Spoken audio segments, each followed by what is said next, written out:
Welcome to News Today with WDW News Today. I'm Tom Corliss. Here now the news for March 27, 2020. The Orange County Mayor signed a stay-at-home mandate for all of Orange County effective starting Thursday, March 26 at 11 p.m. for the duration of 2 weeks. The neighboring Osceola County followed suit with yet another stay-at-home order, falling in line with Orange County's guidelines. According to the Orlando Sentinel, Orange County government has confirmed that Walt Disney World Resort is in fact included in the order. All theme parks, amusement rides, and water parks are considered non-essential businesses that must temporarily close for the next 2 weeks. Disney has yet to make any official announcement at this point, but the expected reopening of the resort is at the earliest April 9th at 11 p.m. Disney has sent an internal email instructing some Florida-based cast members at Walt Disney World to follow the stay-at-home mandate that was recently issued by Orange and Osceola counties. A source has revealed to us that cast members have not been scheduled to work past March 31st. Cast member schedules were set to be updated overnight this week, but the following week is blank. Previously, the 31st was the last scheduled day of the closure, but with the less than a week until then, this news makes it near inevitability that the extension of the temporary closure period will be announced soon. But keep saying that, but Disney's still not saying anything, which is weird because every other theme park in the world seemingly has at this point. I don't know what they're doing. In response to Disney's lack of communication so far regarding the park closure extensions, cast members are worried about their livelihoods, and in a letter issued yesterday to the Vice President of Labor Relations for Walt Disney Parks and Resorts, Robin Almond, the Workers United Local 50 Union based out of Anaheim, cast members requested a response no later than Friday, March 27th by 3 p.m. with regards to the park's closure.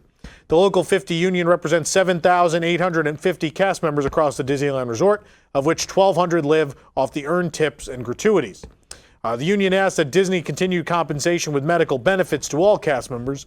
Following in the footstep of Disneyland cast member unions, the Walt Disney World-based Service Trades Council Union, which represents over 42,000 cast members, issued a letter today to the Director of Labor Relations in an effort to seek a formal statement from the company, as well as payment and insurance benefits for all employees through April 30th. In their letter today, the Service Trades Council Union stated it looks forward to meeting with Disney soon to extend their agreement. Universal, Orlando, and Hollywood have already announced that they will be extending their closure through April 19th and that they will continue to pay their employees during all of that time. Typically, obviously, Disney is the leader in these sorts of situations, but it seems they're weighing their options and strategies very carefully and not making any announcements or decisions until they absolutely have to. It's weird.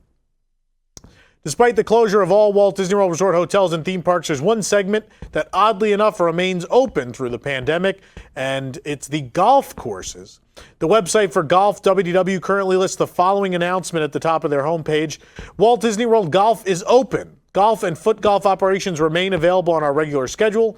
We continue to closely monitor recommendations by health officials and have implemented measures to help ensure the well-being of all who visit and work at Walt Disney World Golf. We recommend continuing to visit our website for further updates to our schedule. In the interest of social distancing, we would prefer that you prepay for your tee time, thus minimizing your human interaction and touch points at these golf courses. Please select that option before finalizing your online reservation. Only credit, debit card, or Apple Pay purchases are permitted. And guests are still allowed to book tee times due to the fact that golf is considered a form of exercise, which is allowed within the stay-at-home mandate. Given that guests practice social distancing while golfing, this would technically break none of the rules established. And do note that since all Walt Disney World Resort hotels are closed, in order to access Disney's Lake Buena Vista golf course at Saratoga Springs, you must have a prior reservation. Reservations can be made online or by calling 407-WDW-GOLF. Disney's Animal Kingdom's animal care team is continuing to provide top-notch care to thousands of animals, including 2 new additions to the park, an adorable baby porcupine and a brand new Hartman's zebra. The baby porcupine, known as a porcupette, isn't that cute, was born to Mom Perry on February 25th.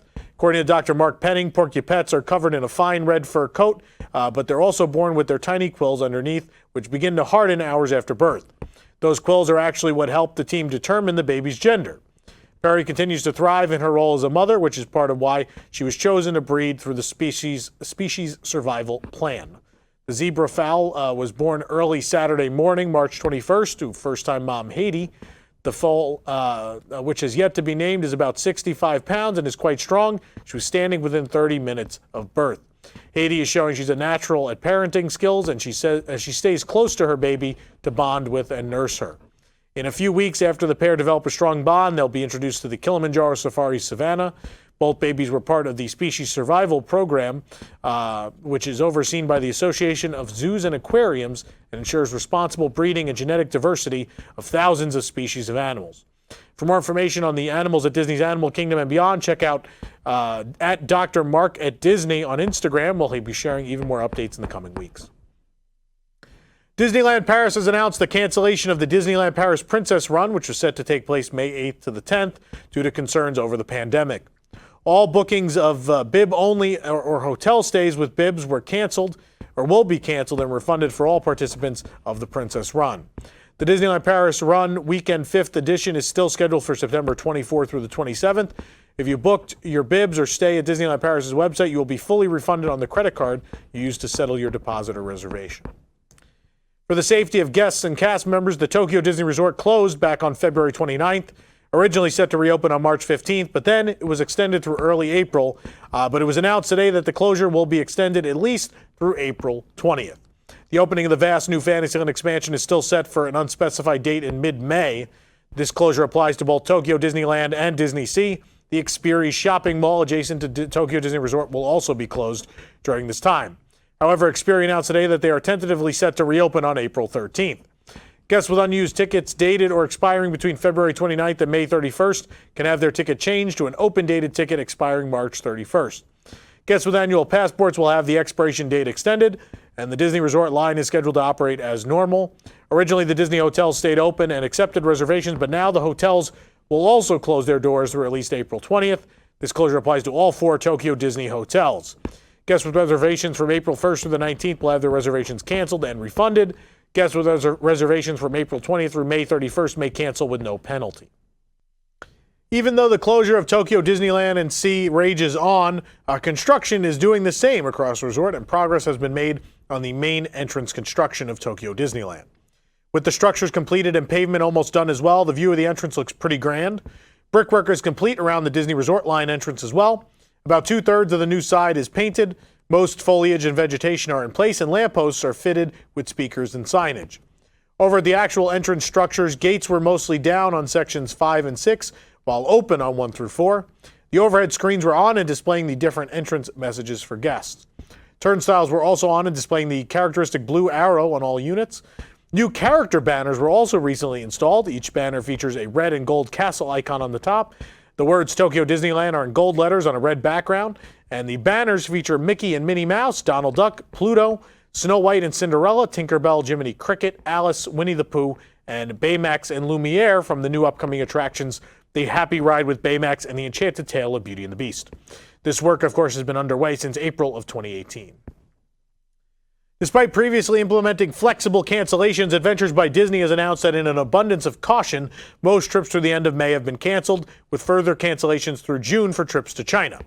They will continue to evaluate the Barcelona Escape, departing May 23rd, the 7-night Mediterranean Cruise Package, departing May 23rd, and the 7-night Mediterranean Cruise Package with Toulon, departing May 30th. They'll be contacting all impacted guests and travel agents. The 3 Caballeros are getting their very own Loungefly mini backpack and wallet. The new bag features Donald Duck, Jose, Carioca, and Panchito prominently displayed on a magenta faux leather bag. You can also spot a maraca doubling as a zipper pull. How cute is that? The zip-around wallet, while also featuring these birds of a feather, instead has a deep purple background complete with a collage of instruments and confetti. Both the wallet and the backpack feature an elaborately themed lining with sombreros and the 3 Caballeros logo. This merchandise comes on the tail of the film's 75th anniversary. You can pre-order both the backpack and wallet on entertainmentearth.com or otherwise keep an eye on the Loungefly website. The backpack rings in at $80 while the wallet will cost you $40. For more information on these stories and more, head on over to WDWNT.com. If you're enjoying the show, be sure to like this video, subscribe to WDW News Today on YouTube for more great content, and click the bell for notifications. Also, make sure to hit select all notifications so you never miss an episode of News Today with WDW News Today. Also, make sure you're subscribed because we're doing 2 live shows a day, each and every day until the parks reopen. In fact, tonight it's Whose Cue Is It Anyway? Tomorrow, Locked In with Eric Morton and as well. Ride Rehab watches. I know they're watching the 10th anniversary Walt Disney World special presented by Kraft. Should be a lot of fun. For the worldwide leader in Disney Parks news, this is Tom Corliss saying enjoy the rest of your today and have a great, big, beautiful tomorrow.